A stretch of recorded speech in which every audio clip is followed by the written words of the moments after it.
Wagner mercenary group's rebellion against Russian President Vladimir Putin has ended, at least for now. Russia struck a deal to end an armed insurrection by the head of the mercenary group.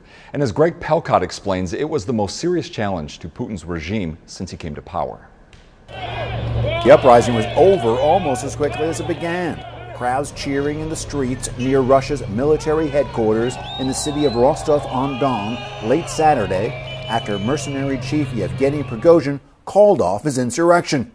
The Kremlin says the mercenary leader cut a deal to stop his Wagner forces from advancing towards Moscow in an armed convoy.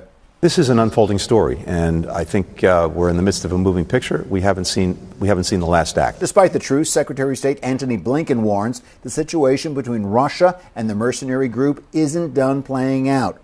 Russia says it's dropping charges against Prigozhin, and he agreed to leave the country for neighboring Belarus. While the city of Moscow is no longer under immediate threat, the incident called into question Russian President Vladimir Putin's authority. The immediate crisis may be averted, but the longer-term consequences will ripple out and are changing Russia's political landscape. It remains unclear how much the short-lived insurrection will weaken Russia's efforts in its war against Ukraine. Ukrainians are optimistic that the Russian fighting will create opportunities for their army to take back territory seized by Russian forces.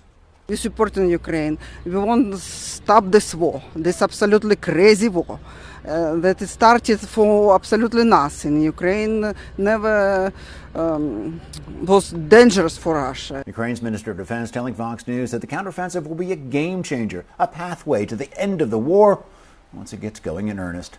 In Kyiv, Greg Palcott, WDRB News.